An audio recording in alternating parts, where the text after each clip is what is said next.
سلطان عبدالحمید خان خلافت عثمانیہ کا سب سے طاقتور اور آخری با اختیار بادشاہ، جن کی زندگی شیطانی طاقتوں کے خلاف لڑتے لڑتے گزری،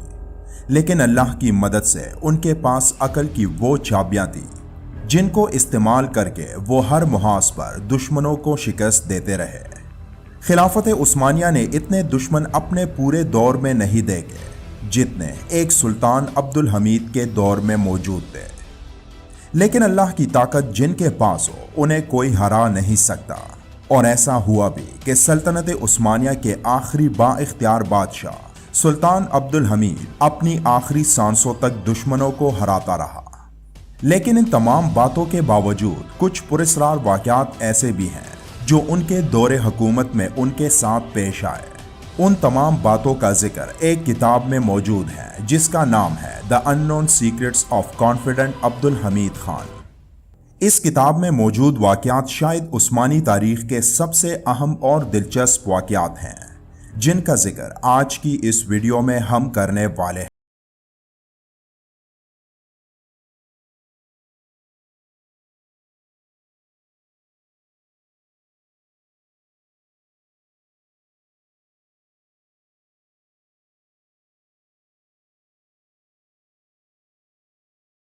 استنبول دنیا کی تاریخ کے اہم شہروں میں سے ایک شہر، جہاں آج بھی ایسے راز زمین کے نیچے دریافت ہونے کے منتظر ہیں، جن میں ایک ایسا راز بھی سامنے آیا جس کے بارے میں ہم بات کرنے والے ہیں۔ میڈوسا کے بارے میں آپ جانتے ہوں گے، جو ایک دیو مالائی کردار کا نام ہے۔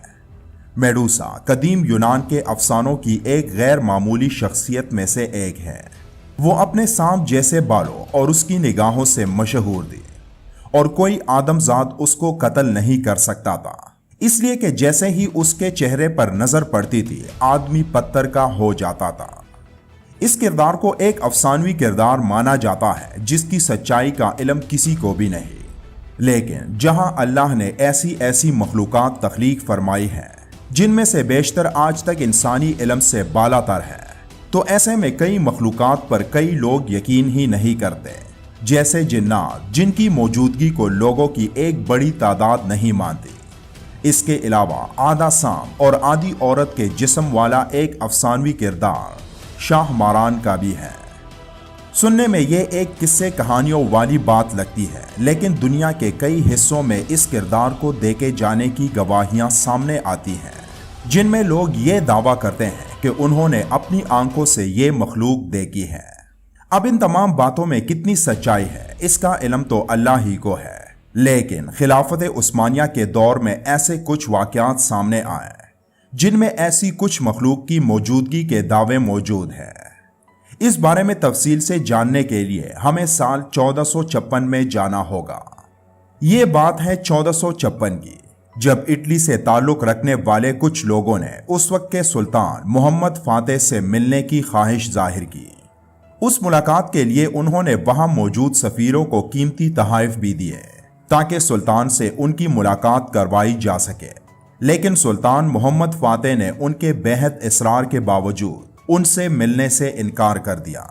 لیکن سلطان کے انکار کے باوجود جب وہ لوگ پھر بھی سلطان سے ملنے پر بضد تھے، تو سلطان نے اپنے وزیر اعظم کو ان سے ملاقات کرنے بھیجا، اور اس طرح وہ لوگ سلطان سے ڈائریکٹ تو نہیں لیکن انڈائریکٹ ملاقات کرنے میں کامیاب ہو گئے۔ اس ملاقات کے پیچھے کہانی انتہائی دلچسپ ہے۔ وہ لوگ استنبول میں موجود زیر زمین قدیم تالاب کے ایک سلسلے،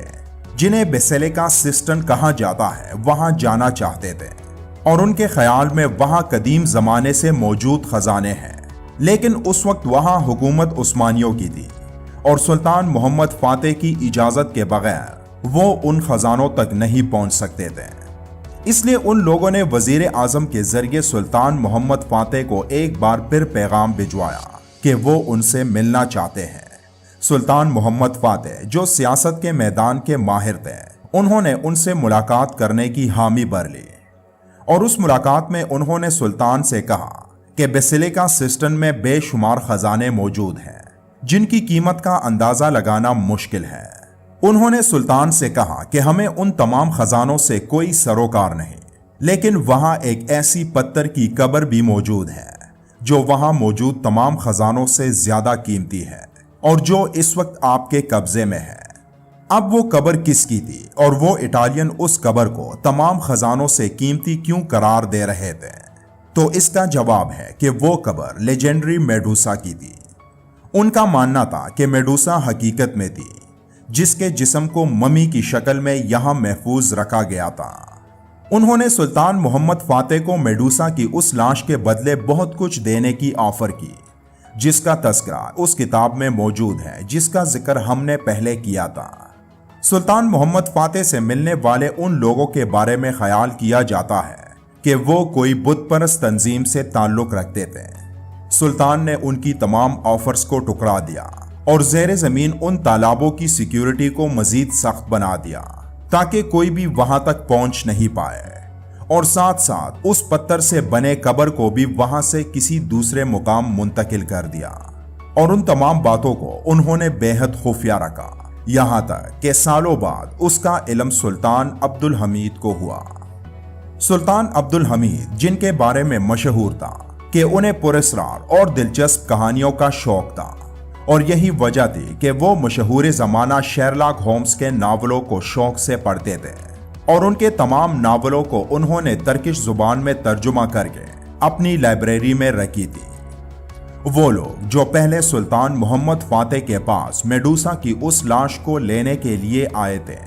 उन्हीं लोगों की तंजीम ने एक बार फिर सुल्तान अब्दुल हमीद से इस बारे में राब्ता किया, जिनसे बात करके सुल्तान फौरन समझ गए कि ये लोग मशहूर शैतानी तंजीम फ्री मैसन के लोग हैं। पहले की तरह इस बार भी सुल्तान ने उन्हें इजाजत नहीं दी, लेकिन उन तक मौसूल होने वाली मालूमात की रोशनी में सुल्तान ने खुद उस मामले की तह तक पहुंचने का इरादा किया। इसलिए सुल्तान ने अपने सबसे काबिल इंटेलिजेंस ऑफिसर्स को मुंतखब किया,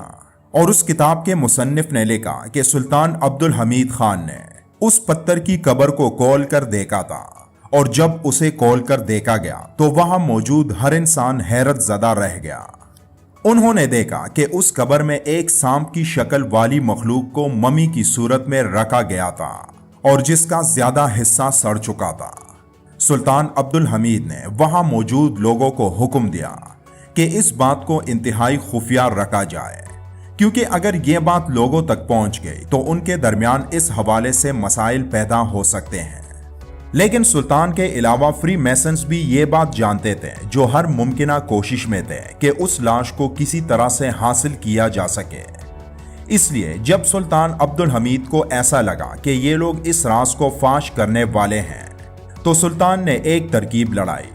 और उस पत्थर की कब्र को लोगों और प्रेस के सामने रखी, लेकिन उसे खोलने से इनकार करते हुए कहा कि अगर इसे खोला गया तो इस पर रोशनी पड़ने से इसके अंदर मौजूद चीज खत्म हो जाएगी, और हम नहीं चाहते कि ऐसे तारीखी विरसे को जाया होने दें। वहां मौजूद सहाफियों ने उस कब्र की तस्वीर ली और वो मामला वहीं खत्म हो गया। आज ये पत्थर की कब्र तुर्की के मशहूर तारीखी मस्जिद मुला फनारी ईसा के मकबरे के करीब मौजूद है, लेकिन आज ये अंदर से खाली है।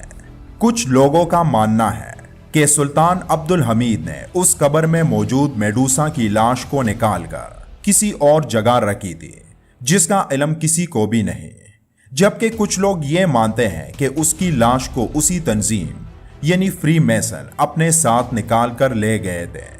और यही वजह है कि आज शैतानी तंजीमों की बुनियाद रखने वाले शहर वेटिकन की इमारतों को हम देखते हैं तो वहां मौजूद पोप की इमारत के अंदर मीटिंग रूम में सांप की शक्ल बनी वाज़ेह नजर आती है। तो क्या ऐसा मुमकिन हो सकता है कि एक सांप इंसान की शक्ल में खुद को तब्दील कर सकता हो? इस बारे में अल्लाह बेहतर जानता है, लेकिन आज दुनिया पर जिन लोगों का कंट्रोल है वो लोग भी आज सांप बने हुए हैं, जिनका काम लोगों को धोखे में रखकर अपना शैतानी मिशन मुकम्मल करना है। यानी ये लोग भी आधे सांप और आधे धोखे की शक्ल में मौजूद हैं।